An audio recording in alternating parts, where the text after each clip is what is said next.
घमंड का अंधेरा। एक गांव में दीनानाथ नाम का सेठ रहता था, जो पूरे गांव में सबसे ज्यादा अमीर था।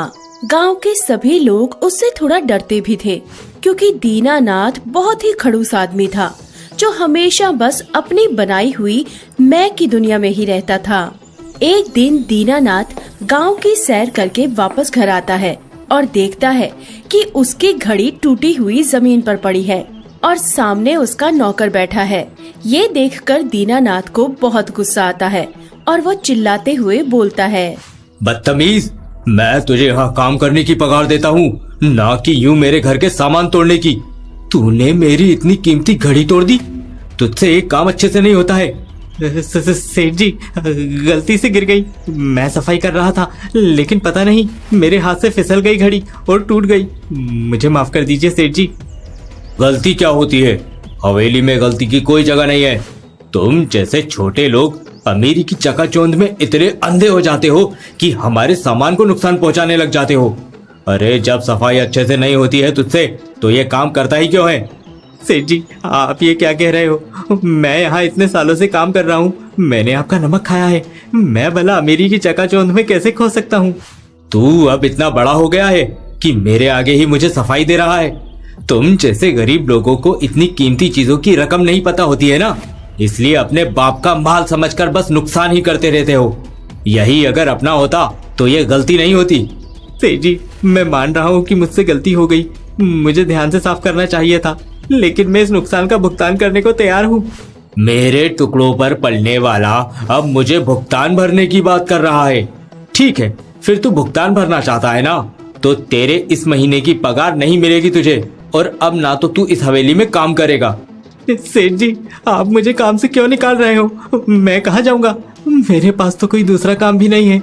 मैंने यहाँ इतने सालों से काम किया है, इसके बदले में आप मुझे ये सजा मत दीजिए सेठ जी। इतने सालों से काम करने के बाद भी अब तक तुझे अक्ल नहीं आई है ना?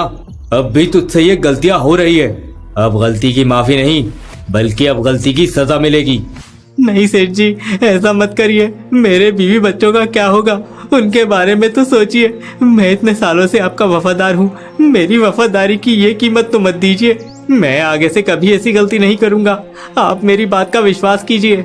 लगता है तुझे मेरी बात समझ में नहीं आई। सेठ जी, गलती तो सबसे होती है, और मैं भी तो एक इंसान ही हूँ, मुझसे भी हो गई।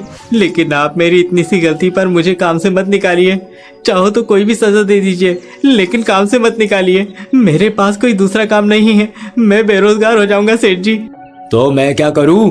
तू बेरोजगार हो या कहीं जाके मर जा, इससे मुझे कुछ लेना देना नहीं है। हे, तुम लोग क्या देख रहे हो? तुम लोगों को दिखाई नहीं दे रहा है क्या? इसे बाहर निकाल कर फेंक दो। दीनानाथ के लिए ये आम बात थी, क्योंकि वो छोटी सी गलती पर भी अपने नौकरों को बेइज्जत करके बाहर निकाल देता था। दीनानाथ को अपनी अमीरी का इतना घमंड था कि वो सही और गलत के बीच का अंतर भी नहीं देख पा रहा था। ऐसे ही एक दिन दीनानाथ अपनी गाड़ी से अपने खेतों का मुआयना करने जाता है, लेकिन तभी दीनानाथ का ड्राइवर बीच में ही गाड़ी रोक देता है। क्या हुआ? बीच में ही तूने गाड़ी क्यों रोक दी है? तुझे पता नहीं है हमें खेत जाना है?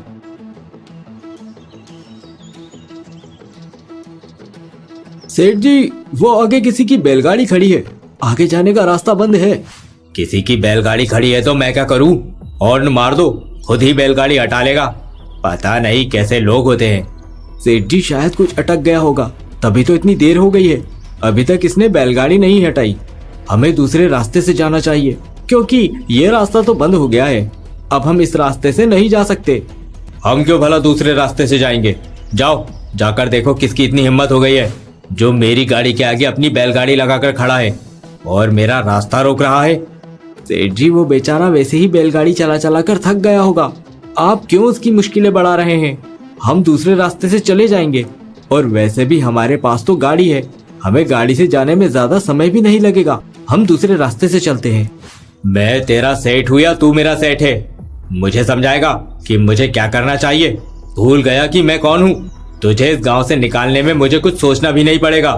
बड़ा आया गांव की तरफदारी करने वाला।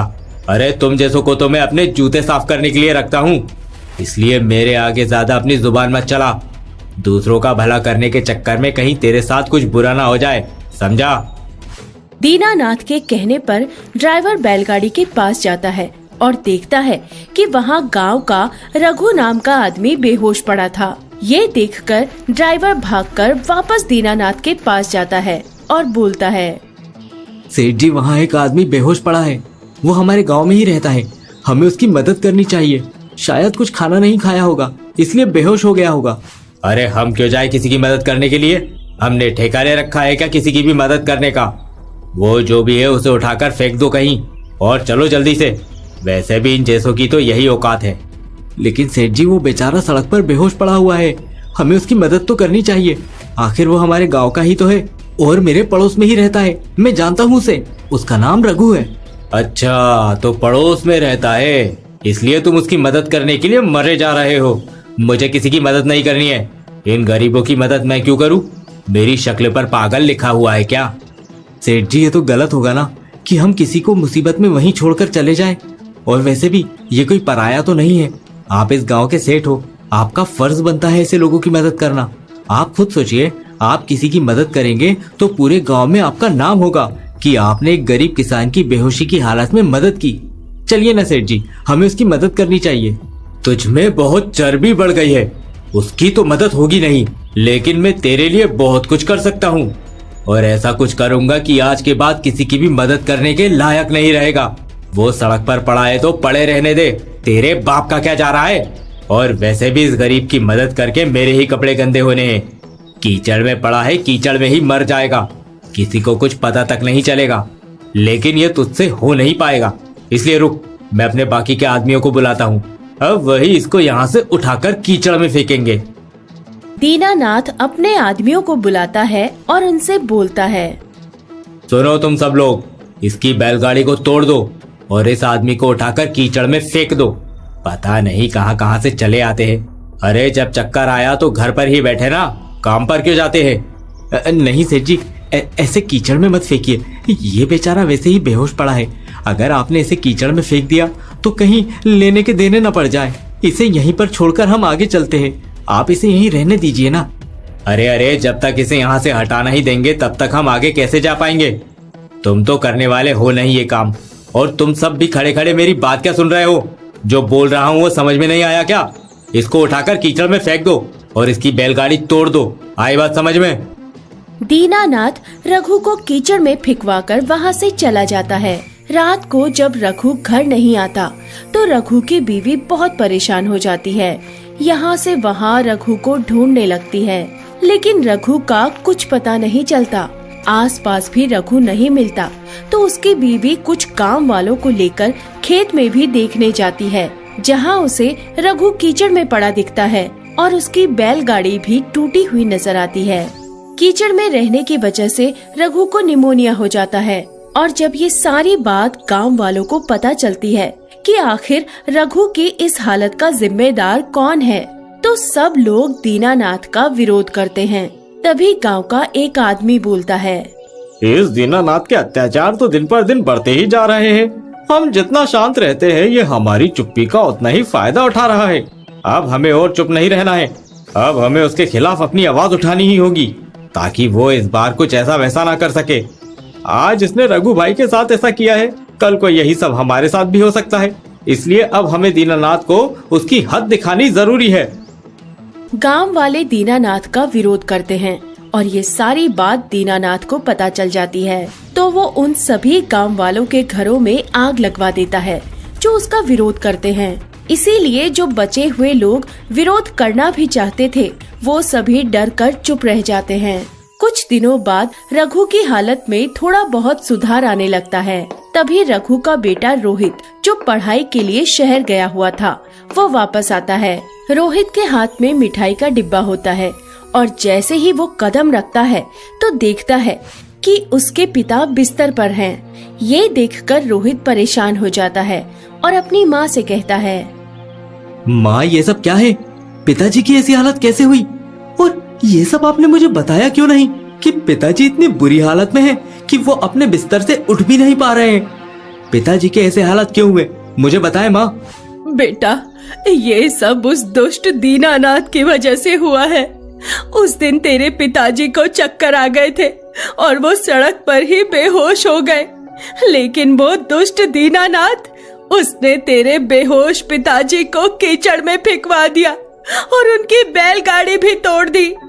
कीचड़ में पड़े रहने की वजह से इनको निमोनिया हो गया और निमोनिया इतना ज्यादा हो गया था कि उनकी तबीयत सुधर ही नहीं रही थी। अभी कुछ दिनों पहले ही उनकी तबीयत में सुधार आने लगा है। गांव के लोगों ने उस दीनानाथ का विरोध भी किया, लेकिन उस पापी ने उन लोगों के घरों को जला दिया। उस दीनानाथ की वजह से मेरे पिताजी की हालत हुई है। उसे तो मैं ऐसा सबक सिखाऊंगा कि अब वो याद रखेगा कि आखिर उसका घमंड ही उसकी आंखों पर इस तरह छाया कि उसे ही ले डूबा। बेटा, तू ऐसा वैसा कुछ मत करना। वो बहुत पैसे वाला आदमी है। उसने तेरे बाबा की ये हालत कर दी तो वो तेरे साथ भी कुछ भी कर सकता है। हम गरीब लोग हैं, हमारे पास कुछ नहीं। हमारे पास तो बस हमारा परिवार ही जमा पूंजी होता है। अगर उसने तुझे कुछ कर दिया तो मेरा क्या होगा? माँ, आप चिंता मत कीजिए, मैं ऐसा कुछ नहीं करूँगा जिससे आपको परेशानी हो, लेकिन मैं उस दीनानाथ को नहीं छोड़ूंगा। रोहित को अपने पिता की ये हालत देखकर बहुत ज्यादा बुरा लगता है। अगले ही दिन दीनानाथ के घर पुलिस का छापा पड़ जाता है।